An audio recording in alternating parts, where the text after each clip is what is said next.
Jadi buat apa kalian sekolah kalau ijazah kalian itu diperlukan oleh sistem formal, nggak laku lagi? Kan harapan kalian palsu itu. Pak Jokowi menjanjikan akan ada bonus demografi di 2045. Saya terangkan datanya. Di tahun 2045 dari sekarang ada 60 juta pemuda Indonesia pencari kerja.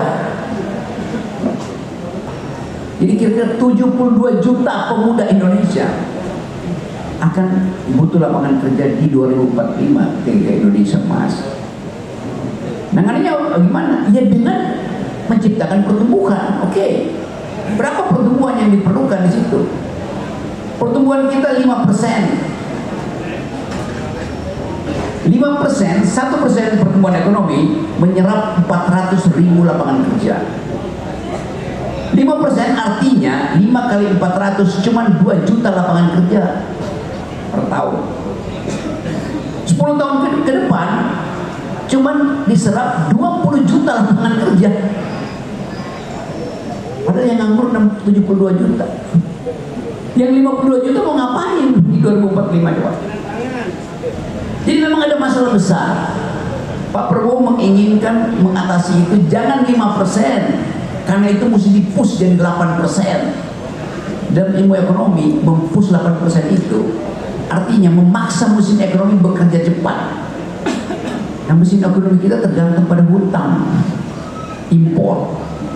Kalau dia dipaksa, itu sama seperti saya memaksa bajai itu ngebut 200 km per jam di jalan tol, rontok mesinnya.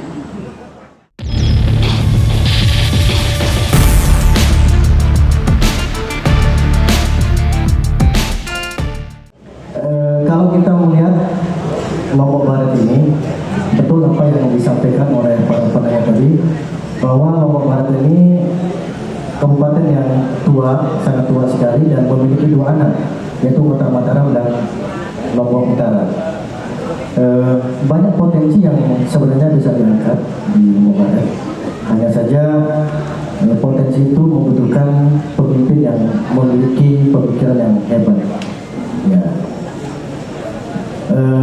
Tadi Bung Rocky bilang bahwa untuk membuat daerah ini yang memang benar-benar masyarakatnya sejahtera itu membutuhkan pemimpin yang sangat hebat seperti pasangan si manis ya. Saya ini sebenarnya orang Lombok Tengah Bung Rocky, cuma saya cinta dengan Bung Rocky makanya datang.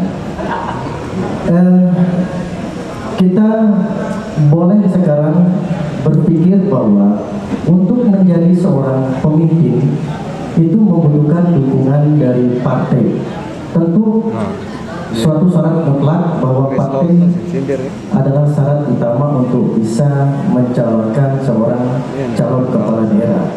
Hanya saja ini kaitan dengan kinerja ke depan dan akan berkaitan juga dengan ada sesuatu hal yang akan terjadi ketika misalnya seorang pemimpin itu tidak mampu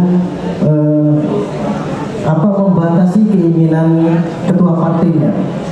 Tentu sekarang sehebat apapun calon yang ada di depan kita saat ini, ketika sudah partai misalnya meminta supaya itu titipkan anggaran saya untuk partai. Ini sebagai dari pertanyaan untuk Bung Rocky juga.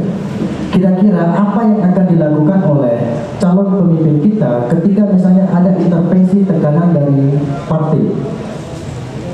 Nonsen seorang Ibnu Salim ini orang yang memang memiliki kemampuan dalam hal memanage anggaran karena beliau itu sudah terlatih, terlebih saat ini beliau sedang menjabat sebagai inspektur di inspektur. Saya jurusan psikologi.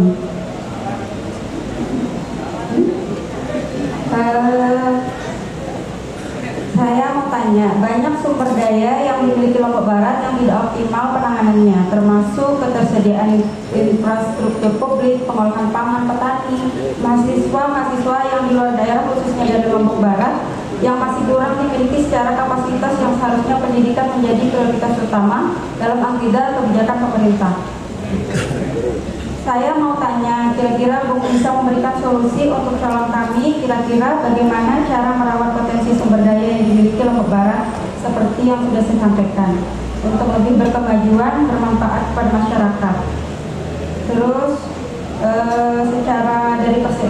persepsi psikologi, bagaimana mekanisme kognitif seperti bias konfirmasi mempengaruhi cara orang menerima informasi politik, terutama di kalangan anak muda. Perkenalkan, nama saya Nur Yasin, saya kuliah di Universitas Islam Negeri Mataram, jurusan Sosiologi Agama. Kebetulan tinggal di Soto. Dari tadi kan dibahas terkait masalah birokrasi saja. Tapi yang paling urgent bagi saya, terutama di kaum-kaum intelektual dan kaum yang berbau ilmu pengetahuan, yaitu masalah pendidikan.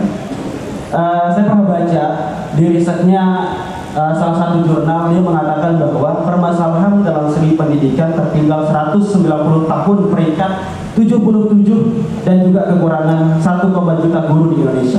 Jadi kalau menurut saya itu adalah bagian yang paling urgent bagi saya, terutama karena saya kuliah gitu sama teman-teman juga dari UIN Mataram gitu.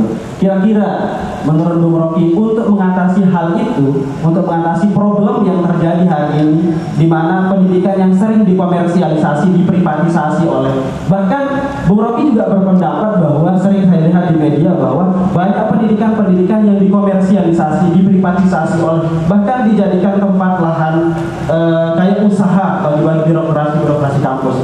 Terus yang kedua adalah terkait masalah birokrasi yang tingkat korupsinya di Indonesia hari ini bahkan sampai 40.000 triliun sepanjang Indonesia berdiri, dan juga reformasi birokrasi yang masih lemah di Indonesia. Maka dari itu kita sebagai generasi emas tahun 2045 jangan sampai cemas gitu kan, jangan sampai cemas. Maka dalam kurun waktu 20 tahun apakah Indonesia mampu mencapai Indonesia emas tersebut? Itu saja, sekian. Wassalamualaikum warahmatullahi wabarakatuh. Waalaikumsalam warahmatullahi wabarakatuh. Terima kasih banyak untuk 3 penanya terakhir kita. Oke, saya rangkum ya. Jadi saya dapat kesan bahwa ada kecemasan pada masa depan datang dari justru anak-anak muda di Lombok Barat.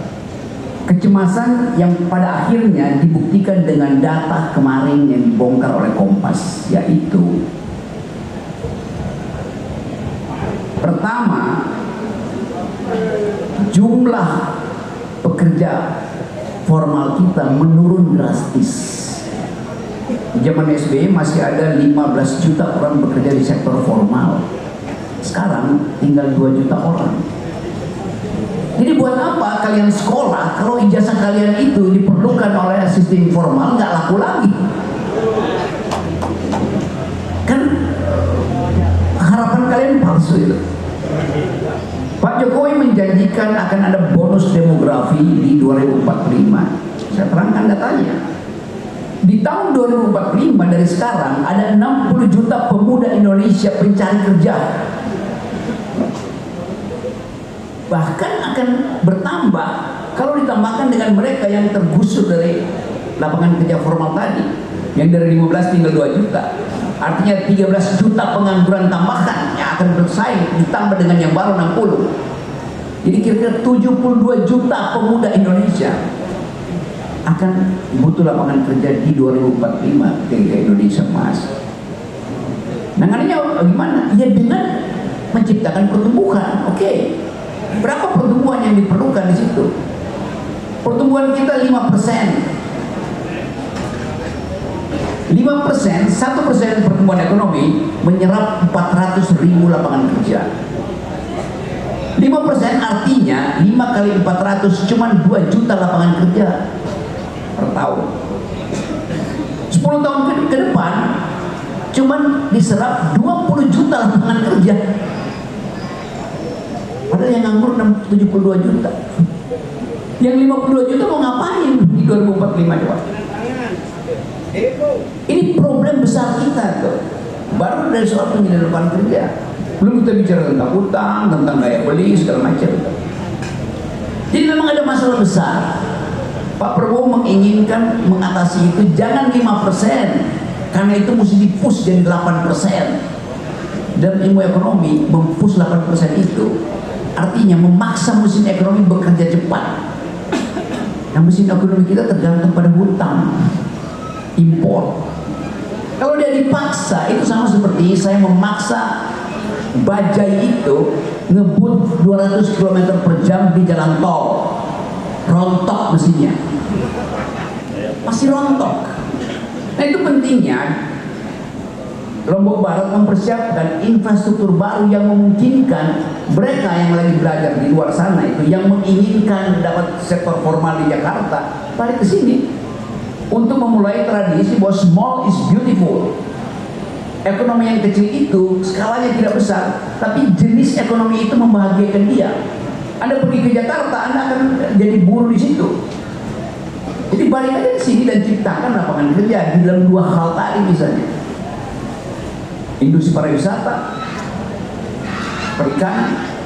Ada pergi ke Jakarta misalnya, datanya barusan saya baca tadi pagi, di Jawa ini per tahun ini ada 43.000 PHK, terbanyak di Jakarta.